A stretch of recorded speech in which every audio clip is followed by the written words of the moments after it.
السلام علیکم ورحمۃ اللہ علیہ وبرکاتہ۔ الصلاۃ والسلام علیک یا رسول اللہ صلی اللہ علیہ وسلم۔ مجدد دین و ملت سیدی اعلیٰ حضرت امام احمد رضا محدث بریلوی رضی اللہ تعالیٰ عنہ میں تقوی و طہارت، اتباع سنت، پاکیزہ اخلاق اور حسن سیرت بچپن ہی سے پائے جاتے ہیں۔ اب اعلیٰ حضرت کے بچپن کے چند واقعات سماعت فرمائیں۔ اعلیٰ حضرت کے بچپن کے زمانے میں جو مولوی صاحب آپ کو پڑھایا کرتے تھے، ایک دن بچوں نے انہیں سلام کیا۔ مولوی صاحب نے جواب دیا، جیتے رہو۔ اس پر اعلیٰ حضرت نے مولوی صاحب سے فرمایا، یہ تو سوال کا جواب نہیں ہوا، وعلیکم السلام کہنا چاہیے تھا۔ مولوی صاحب سن کر بہت خوش ہوئے اور آپ کو بہت دعائیں دیں۔ اسی طرح ایک مرتبہ کی بات ہے، اعلیٰ حضرت پڑھ رہے تھے کہ مولوی صاحب کسی آیت کریمہ میں بار بار ایک لفظ حضور کو بتاتے تھے، مگر آپ کی زبان سے نہیں نکلتا تھا۔ وہ زبر بتاتے تھے اور آپ زیر پڑھتے تھے۔ یہ کیفیت اعلیٰ حضرت کے دادا حضور کو معلوم ہوئی تو انہوں نے اعلیٰ حضرت کو اپنے پاس بلایا اور کلام پاک منگا کر دیکھا تو اس میں کاتب کی غلطی سے زبر چھپ گیا تھا، جبکہ زیر ہونا چاہیے تھا۔ زیر ہی صحیح تھا، یعنی اعلیٰ حضرت کی زبان سے جو نکلتا تھا وہی صحیح تھا۔ دادا حضور نے اعلیٰ حضرت سے پوچھا، مولوی صاحب جس طرح بتاتے تھے ویسے کیوں نہیں پڑھتے تھے؟ عرض کیا، میں ارادہ کرتا تھا کہ میں اسی طرح پڑھوں، مگر زبان پر قابو نہ پاتا۔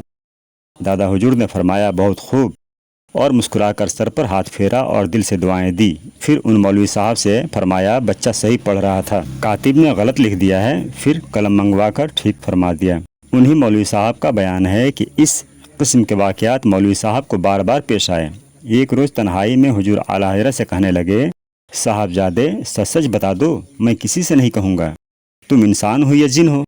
آپ نے فرمایا، خدا پاک کا شکر ہے میں انسان ہوں، ہاں اللہ تعالیٰ کا فضل و کرم شامل ہے۔ انہی کا بیان ہے، رمضان المبارک اور حضور پرنور اعلیٰ حضرت کے پہلے روزے کی تقریب ہے۔ جہاں اور انتظامات ہیں وہاں ایک کمرے میں فرنی کا پیالے جمانے کے لیے چنے ہوئے تھے۔ دوپہر کا وقت ہے، حضور کے والد ماجد آپ کو اسی کمرے میں لے جاتے ہیں اور کیواڑوں کو بند کر کے ایک پیالہ اٹھا کر دیتے ہیں کہ اسے کھا لو۔ اعلیٰ حضرت عرض کرتے ہیں کہ میرا تو روزہ ہے، کیسے کھاؤں؟ ارشاد ہوتا ہے کہ بچوں کا روزہ ایسے ہی ہوتا ہے، لو کھا لو، میں نے کیواڑ بند کر دیے ہیں، کوئی نہیں دیکھ رہا ہے۔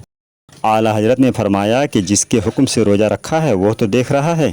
یہ سنتے ہی حضور کے والد ماجد کی آنکھوں میں آنسو آ گئے اور کمرہ کھول کر باہر آ گئے، جبکہ اس وقت آپ کی عمر شریف صرف 7 سال کی تھی۔ یہی نہیں، 6 برس کی عمر میں آپ نے معلوم کر لیا تھا کہ بغداد شریف کدھر ہے، تب سے آپ نے آخر دم تک ادھر پیر نہیں کیے۔